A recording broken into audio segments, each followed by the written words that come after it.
Hi everyone and welcome to Service for the Community. I'm your host Matt Blow, and today we have all reoccurring guests from some of our favorite clubs. We got Jeff from Rotary, Dan from the Lions Club, and Chandler from Optimist Club. So let's just kind of go down the line. Jeff, what's going on with Rotary? For our club itself, this is kind of our quiet time. We were busier and all get out during the fall, so we take a little bit of break. But a couple of the ongoing things that we have, our youth exchange. Last month, if you saw us, we had the youth exchange student here. She was inbound, that is, she came from the Philippines, and she's attending Clarkson High School. As strange as it may seem, we're beginning to get the applications for next year's students. Already, so that's good. Yeah, the kids that will be coming in to stay at Clarkson High School will be getting their applications in the next month or so. So if anybody out there is interested in hosting a student, the way the Rotary Club does it is we like to have 3 different host families.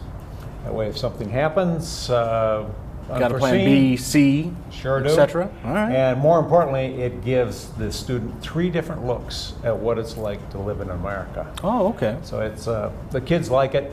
They always cry when they leave the first host family and go to the second. Then they cry when they leave the second one and go to the third. Oh, sure. So it's well, I got to imagine you build up a very family sense, you know, when you're staying in those homes for that period of time, and then when you kind of move from one to the other, you know, it's nice that you get to meet the new family, but you know, you're sad you get to leave the other one. Yep, that's the truth. You got it right there. You nailed it right on the head.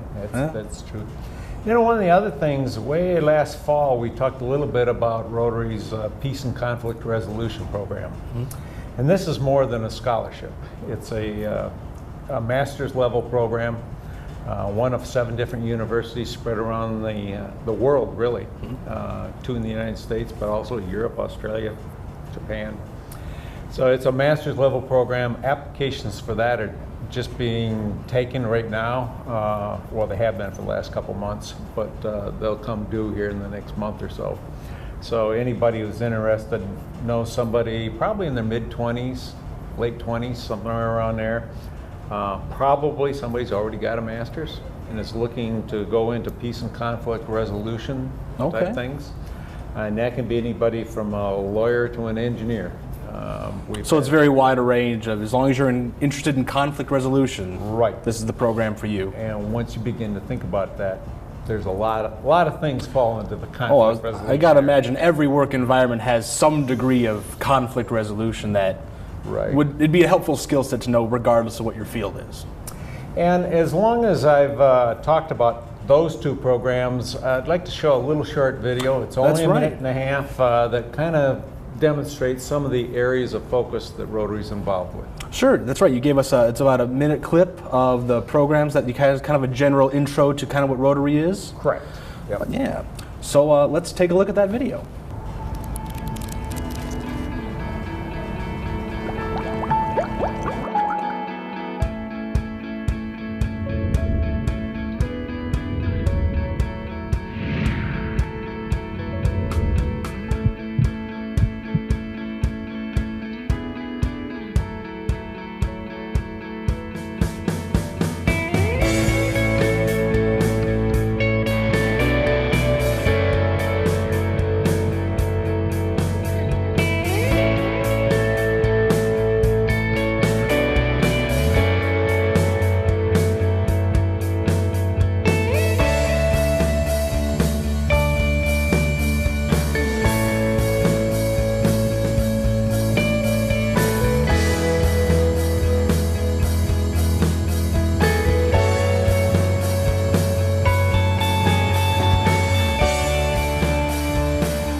Thanks, Jeff, for that video.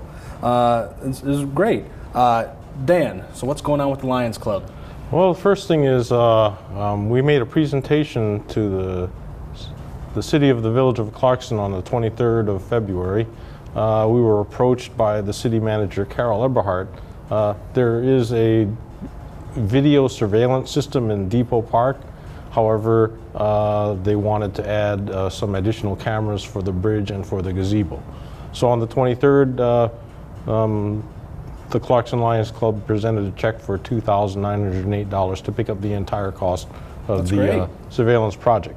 And at the meeting, we also received a certificate of appreciation from Mayor Joe Leginski for our contribution to that park project. And that's going to really help, because I've heard stories that every once in a while someone does something to the gazebo with spray paint or something like that, and then, you know, it's a very beautiful spot that people take their prom photos, or I guess wedding photos. So it's nice that these security cameras will add that extra layer of helping protect that. With the existing video surveillance system, they have actually caught a couple of the people who are vandalizing the park. Good, good. Hopefully the news will spread. Yes. If nothing else, hopefully the cameras will be a deterrent, and hopefully you won't need to use them as much because people will just stay away from doing that kind of stuff. Well, they'll know they're being watched now. That too. That too. So, Chandler, what's going on with the Optimist Club? You know, we're really excited. We just finished up our Denim and Diamonds celebration, which is our major fundraiser. We made over $10,000 this year, so we're really excited. Really thankful for the community, for their support, and all the things that they've done to help us out. There's just so many different people that I don't even want to start to begin, but we're really excited about that. It's a huge event, so we're kind of taking a sigh of relief, but with Optimist, we're always busy, so we have some other things coming up here. An oratory contest, and we're still looking for some people to give money to our grants. We extended the deadlines on that, so we're keeping busy. Yeah. Now, what's the oratory competition? What's like the age range for that, and what students can apply, and all that kind of stuff? You know, it's open to all Clarkston area students. So if you live in the Clarkston School District, you're more than welcome to. You can go to private school elsewhere. Awesome. It's from 6th grade through 12th grade, and there's both a male and female contestant category. Okay. So it's gonna be first, second, third prize, and we're really excited. $200. And there's prizes too. $200 cash money. Oof. And is there nothing better than money? So. Cash. I mean, if the award and the recognition's not enough, I mean, cash always is a helpful thing to get. Cash is great to have. So it's $200 for the first prize, $100 for second prize, and $50 for third prize. So we're really excited. That's coming up at the end of this month. Awesome. And anybody can get more information about our events and what we're doing, how to enter the contest. Just go to our website, clarkstonoptimist.org. Perfect. So we'll just kind of loop back around. Jeff, what else is going on? Well, I'd like to put in a plug for that oratorical contest. I had the pleasure of being a judge a couple times. And it's exciting and fun, and there's some really bright kids that participate. Some powerful speeches. Some really good speeches. So it's a great thing. And just as a total aside, one of our presidents of Rotary International a number of years ago actually won that contest when he was in high school. So we do cross-pollinate. So winning that contest leads to good things, right? Yeah, exactly. It sure does. Exactly. Coming up is a fundraiser for us. May 14th, we'll have our spring wine tasting. We had the big one in the fall. This one's a little smaller. It's at Fountains, and we highlight Michigan wines. And one of the nice things you can do with this is after you taste them, if you like them, you can buy the bottles and take them home with you. How many wines, do you know how many wines are going to be there to sample? Oh, roughly 30. 30, okay. There'll be 6 wineries, many of them from the Traverse City area. Okay. And I say, when we get done tasting, you can buy them and walk out. And then we'll have some good food that Fountains will provide, and it's a nice atmosphere up there. So, good time for everybody. Well, sounds like, I mean, we went from money to wine, so I mean, these are some good events coming up, people. Yes. Whether you're young, there's some cash prizes, and if you're older, you know, there's some wine tasting. So there's a lot of stuff you can get involved with and do. It's great. Dan, what else is going on with Lions? Well, I'm going to be at your wine tasting again. Oh, see, there you go. Funny thing, I can't remember what kind of food they have. So some of the upcoming events that we're going to support, well, coming up very fast on March 12th, next week, Thursday, here at the Clarkson High School, they will have the Mind and Body Community Expo. Oh, and the Lions will have we'll be doing free vision photo screenings at the expo. Awesome. And actually, earlier you did a demonstration of that with me, correct? Yes. Yeah, so we got to take a look at how my vision's doing. So we're going to take a look at that clip right now. Hi, we are here with Dan. Dan is going to check my eyes in a little special segment here. So Dan, tell me what we got here. We have the Plus Optics digital photo screening camera system. About 5 years ago, the Clarkson Lions spent $10,000 to buy this system. It uses digital refractive retinoscopy, which is a fancy term for, they've automated all the things that normally you have to sit through an optometrist's office to do. It sounds advanced. It sounds really sophisticated. It's really sophisticated, Okay. but it's also very fast and very easy to use. So we can target children from ages 6 months to 5 years old before they've gone into actual school. They don't know how to read. Most of them don't even know how to talk yet. But all we have to do with this camera is have them sit in a chair and open their eyes. Sounds simple enough. And I'm going to give you a demonstration of how it works. So we're going to do my vision test right here, right now. Right here, right now. I like it. If I had the printers set up, we'd print these results out in Fair 30 enough. seconds. So basically, I put your name in. Last name first. Blow, B-L-E-A-U. Matt. Correct. Date of birth. April 5th, 1989. And let me guess, you're probably a male, okay. You are correct. Good assumption. And at that, we are now ready to take your picture. So all we got to do is you just got to... I have to get the right distance, so, Okay.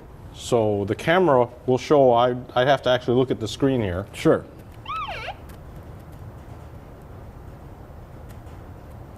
Oh, the camera even has a little like smiley face Yep. on it too. All right, now this is an example of a refer. Okay. This refer actually tells me if I were to take this printout to an optometrist, it would tell me that one side of your left eye It's not 2020, is not exactly 20/20. which makes sense because that's what I've been told before. So again, So the test works. the test works, and you saw how fast it is. The only delay here would now be to print out the report that you would take to your optometrist, and your optometrist would have about 95 to 98% of his job already done. Awesome. And from there, you could get glasses or some other treatment if so determined. And that's pretty much the demonstration of how the photo screening system works. Awesome. Thank you much, Dan. It's a free service provided by the Clarkson Area Lions Club. Awesome. So as you guys can see from that little clip, the machine's very sophisticated, accurate. It picked up that in my left eye, it's not quite as good as my right eye, so it's a great way to check on your vision and see if if there's something you want to do about it, or just at the very least gives you more information to make an educated guess on what you're going to do next. So there's one more event. I believe there's a White Cane event coming up, correct? Yes, it's Lions Club's primary fundraiser. It's the White Cane Sales, White Cane Week. It's the last 2 weekends in April. So you'll see us standing out there with our vests and our white canes asking for donations for vision and hearing charity causes. Awesome, awesome. Now, Chandler, one of the things we talked about at the first pass, Yes. we talked about a grant program earlier. Can you tell me more about that? We in Optimus give away a lot of money each year, and we're looking for organizations, teachers to have projects for kids. So if you see a need and you have a great idea, please put in a grant proposal. Some of the things we've done in the past is Andersonville Elementary's track. That was a special project that we were able to do last year. We sponsor a horse out at Oates. That was another special project that we've done. So there's a lot of things that we do in the community, and we extended the deadline to March 30th to try and get more grant opportunities. So please, if you have a great idea, you can check it out on the website and get the forms off the website and fill it in, and we'll be glad to take a look at it. Want to give away some money. And so this grant is really just any group, any person, whoever they are looking to help kids. Help the They could kids in apply the for this community. grant. Yes. You don't have to be a teacher or anything specific. It's just any community member wanting to help out kids. Right. Just got to have a great idea. Just got to have a great idea. Yep. No, that's awesome. So is there a certain number of grants you're doing? Like there's maybe 5 number of grants, or you just seeing who applies and going from there? We're looking to give away about $50,000 this year. So there's some money there. So there's some money there. So a lot of good can be done. A lot of good can be done, and really we want to try to balance out some larger ticket Sure. items, but even some small items, things as little as $200 or $300. We're looking to sponsor those sort of things. That's great. That's great. So I'll kind of open this to any of you have any closing thoughts or any last minute things you might want to mention on this episode? I hope the cold weather doesn't last as long as it did last year. The schools had cold days this year, which every once in a while we'll get one, but I think we've had a couple already this year, and it's weird to think that it's just so cold we can't even be outside. But we're optimists, and we are thinking about the 4th of July parade. That keeps us. There you go. It's going to be warm this year, and a lot of great community organizations team up for that. Optimist being one of them. So we're pretty excited about that and doing just the preliminary work on the 4th of July. So think that in your mind on these cold days. Warm's coming up. 4th of July is coming up. Be optimistic. Yes. All right. Well, on the cold and warm note, for those students that are listening in on this, you could be sitting in your living room and overlooking the Spanish Riviera or the French Riviera on your youth exchange trip. So keep that in mind. See, there you go. You could stay warm if you want. Sounds awesome. All right. Well, I think that's all the time we have for this week's Service for the Community. So we'll see you guys next time.